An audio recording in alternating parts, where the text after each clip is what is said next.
तो नाज़रीन, पीटीआई पर जो फस्तायत, बर्बरियत और यजीदियत का माहौल गर्म कर रखा है सम्राट ने, इस निज़ाम ने, उसकी कल इंतहा थी। इस मौके पर पीटीआई ने हर मुमकिन कोशिश के बावजूद एहतजाज किया, उसमें वो कामयाब हुए। लेकिन आप खुद समझ सकते हैं कि जब रियासत इस तरह का जुल्म जबर करे, उसके खिलाफ ये एहतजाज हुआ है, ये एक कामयाब एहतजाज करार दिया जा सकता है। देखिए वहाँ पर किस तरह 70 साल बुजुर्ग खातून थी, रिहाना दार, उनको भी नहीं बख्शा गया। लाहौर ऐवान अदल से उनको घसीट के गिरफ्तार किया गया, फिर रात गए, उनकी रिहाई अमल में आई। लेकिन इस बहादुर खातून की आप हिम्मत देखिए, आज एक मरतबा फिर ये सियालकोट की सड़कों पर निकल आई। इमरान खान के नारे थे, आवाम इनके साथ थे और एक ही मुतालबा था कि मर जाऊंगी लेकिन इमरान खान का साथ नहीं छोड़ूंगी, निकलूंगी बार बार, जितनी बार गिरफ्तार करोगे उतनी बार निकलूंगी, गायब कर दोगे फिर आऊँगी, फिर निकलूँगी, लेकिन हक और सच की बात करूँगी, यजीद की बात नहीं करूँगी, इंसाफ की बात करूँगी, हक की बात करूँगी, इमरान खान का साथ दूँगी।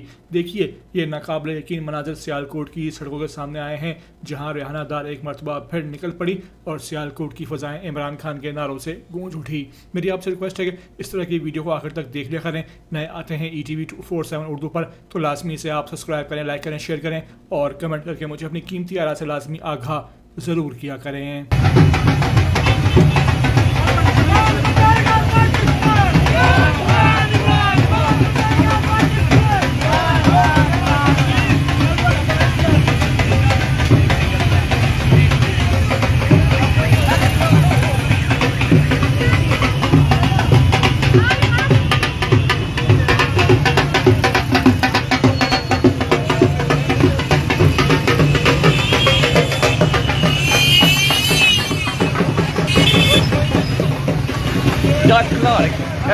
Done.